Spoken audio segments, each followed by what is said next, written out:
लोगों को अक्सर पछतावा तभी होता है जब वह सामने वाले व्यक्ति को खो देते हैं। यही दुनिया का उसूल है। किसी व्यक्ति के मर जाने के बाद अगर किसी इंसान को अपनी गलती के लिए पछतावा होता है तो फिर उसे माफ़ करने वाला कोई नहीं होता है। दोस्तों, आज की कहानी जो मैं आपको सुनाने वाला हूँ वो जीवन की सच्ची सीख पछतावा है। इस शिक्षाप्रद कहानी को अंत तक जरूर सुनिएगा। कहानी छोटी सी है लेकिन बहुत गहरी है। इससे पहले कि आप इस कहानी में खो जाएं, इस चैनल को सब्सक्राइब जरूर कर लें। सुंदरनगर नाम के एक गांव में महेश नाम का एक आदमी रहा करता था। महेश के दो बेटे थे। बड़े बेटे का नाम था राम और छोटे बेटे का नाम था श्याम। बस ये तीन लोग ही घर में रहते थे। महेश अपने दोनों बेटों से बहुत प्यार करता है। महेश पैसे से एक किसान था। राम अधिकतर समय अपने पिता के साथ ही रहता और उनका काम में हाथ बटाता। राम अपने पिता की हर बात मानता और उनकी सेवा करता। वहीं दूसरी तरफ श्याम अपना अधिकतर समय बाहर आवारा दोस्तों के साथ खेल कूद में ही बिता देता। श्याम अपने पिता की बात भी बहुत कम मानता था। समय बीतता गया। राम और श्याम जवान हो गए। जब श्याम घर का कोई काम न करता तो पिताजी और राम दोनों मिलकर उसे समझाते कि अब तो अपनी जिम्मेदारियों को निभाना सीख। कब तक ऐसे ही अपने इन आवारा दोस्तों के साथ आवारा की तरह घूमता रहेगा। इस तरह रोज होता।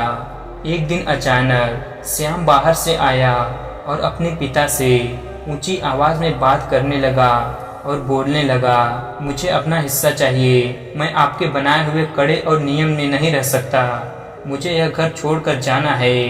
तंग आ गया हूँ रोज की कचकच से। जब देखो ये न करो वो न करो और रोज सुनाते रहते हैं। इधर पिता ने श्याम को प्यार से देखा और समझाते हुए कहा, बेटा यह सब तुम्हारा ही तो है। आखिर यहाँ से अलग होकर कहाँ जाओगे, कैसे रहोगे? हम सब एक परिवार हैं। मिलजुल कर रहने में ही भलाई है। लेकिन श्याम पर अपने पिता की बातों का कोई असर ही न हुआ। वो बस अपनी जिद पर अड़ा रहा। इतने में राम गुस्से में बोलता है, जाने दो पिताजी, जाने दो, दे दो इसका हिस्सा। न जाने कैसे लोगों के साथ रहता है। एक दिन जब ठोकर खाएगा तो खुद ही समझ जाएगा और उल्टे पांव यहीं वापस आएगा। पिताजी ने श्याम को उसका हिस्सा दे दिया। श्याम अपना हिस्सा लेकर अब बहुत खुश था। श्याम अपना हिस्सा लेकर घर छोड़कर चला जाता है। अब श्याम को कोई रोकने टोकने वाला न था। बस अब सब कुछ अपनी मर्जी से करता। श्याम अपने उन्हीं दोस्तों के साथ मिलकर रहने लगा।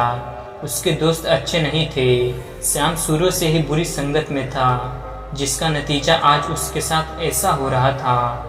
कुछ दिन तक तो सब ठीक चलता रहा, लेकिन एक दिन ऐसा आया जब श्याम के पास सब पैसे खत्म हो चुके थे। श्याम ने सोचा, क्यों ना अब अपने दोस्तों से पैसे लिए जाए। आखिरकार हम सब साथ में रहते हैं और मैंने अपने दोस्तों की बहुत मदद भी की है।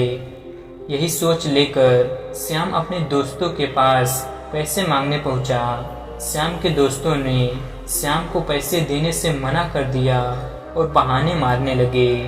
यह वही दोस्त थे जो कल तक श्याम के पैसों से मजे करते थे। अब श्याम का उन लोगों से पैसे को लेकर बहस हो जाती है।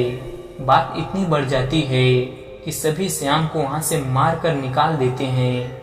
आखिरकार श्याम उदास मन से मुंह लटकाकर वहां से चला जाता है। श्याम इस बात को बहुत देर से समझता कि ये लोग मेरा बस इस्तेमाल कर रहे थे। अब जैसे पैसा खत्म हुआ तो लात मारकर मुझे घर से निकाल दिया। श्याम के पास खाने के भी पैसे नहीं थे। 2-3 दिन श्याम भिखारियों की तरह इधर उधर भटकता और कोई कुछ दे देता तो खा लेता। इस तरह रूखा सूखा खाकर कहीं कोने में सो जाता। अब श्याम को अपने पिता की याद आने लगी। अपने पिता की कही बातों को सोचकर श्याम फूट फूट कर रोने लगा।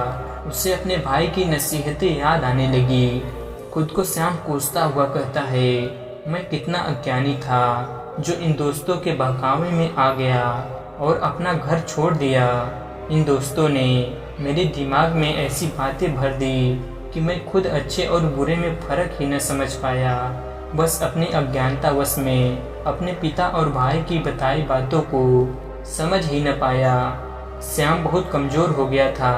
अब उसे अपने किए पर बहुत पछतावा हो रहा था। सोच रहा था कि काश मैं अपने पिता की और भाई की बात मान लेता। मैं उन लोगों की बातों को समझ ही न पाया। श्याम की आंखों से पछतावे के रूप में आंसू बाहर निकल रहे थे। अब श्याम अपने घर वापस जाने की सोचता है कि घर जाकर माफ़ी मांग लूँगा। किसी तरह फटे हाल श्याम घर पहुँचता है।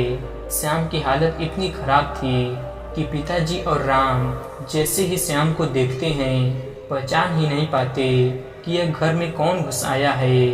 जब दोनों श्याम के करीब जाते हैं तब पिताजी तुरंत श्याम को गले लगा लेते हैं। श्याम पछतावे के आंसू लिए बिलक बिलक कर रोने लगता है और बोलता है, पिताजी मुझे माफ़ कर दो। इधर राम और पिताजी की आंखों में भी आंसू आ जाते हैं। अब श्याम को समझ आ गया था कि हमेशा अपने बड़ों का कहना मानना चाहिए। अब सब लोग साथ मिलकर रहने लगे। श्याम अब वही करता है जो उसके पिताजी और राम बोलते हैं। श्याम अब अपने पिता की खूब सेवा करता। सब लोग अब खुशी से अपना जीवन व्यतीत करते हैं। तो दोस्तों, इस कहानी से हमें यह सीख मिलती है कि परिवार में हमेशा अपने बड़ों का कहना मानो, हमेशा अपने बड़ों का आदर सम्मान करो। जो इंसान ऐसा नहीं करता उसका श्याम जैसा ही हाल होता है। वो इंसान जीवन भर ठोकर खाता है। भगवान भी ऐसे लोगों का साथ नहीं देते जो अपने माता पिता का आदर नहीं करते, उनकी बात नहीं मानते। आखिर हमारे माता पिता हमें हमेशा हमारे अच्छे के लिए ही बोलते हैं, अच्छे के लिए ही समझाते हैं। वो जीवन के बहुत तजुर्बेकार होते हैं। हमें उनसे जीवन की अनमोल बातों को सीखना चाहिए। तो दोस्तों, कैसी लगी यह कहानी आपको कमेंट सेक्शन में ज़रूर बताना। और अगर अच्छी लगी हो तो इस चैनल को सब्सक्राइब करना ना भूलें। चलिए मिलते हैं किसी अगली कहानी में। तब तक के लिए अपना ख्याल रखें। धन्यवाद।